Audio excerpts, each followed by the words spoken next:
Hi everyone, good morning. This is Botan TV. It's a long time, guys. I've never heard from you, or you never heard from me.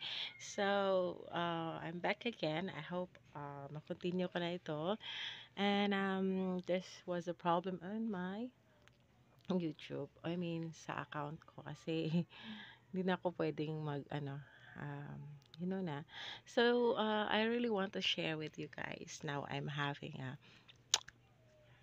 konting maraming issue sa katawan. Kaya, I wanted to introduce you.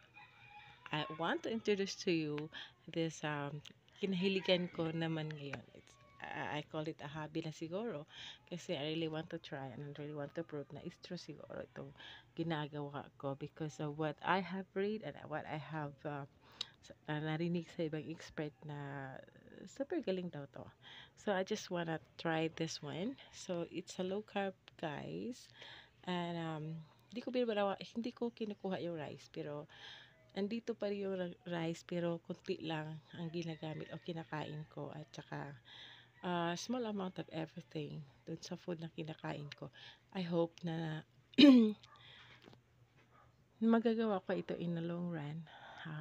May issues lang talaga na dapat talagang gamitan ko ito ng low carb diet. So, hello everyone, this is Potan TV. Hello, welcome po sa aking channel and it's my first time again sa sa ano na what I mean uh, tagal na akong hindi nakabalik sa YouTube. For now, I'm trying to upload a little bit healthy and makakatulong sa ating katawan.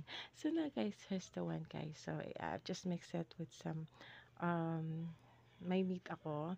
Tapos ginagamit ko ito sa vegetables at saka konting rice lang po. At salamat sa pakikinig at for my YouTube. Thank you everyone.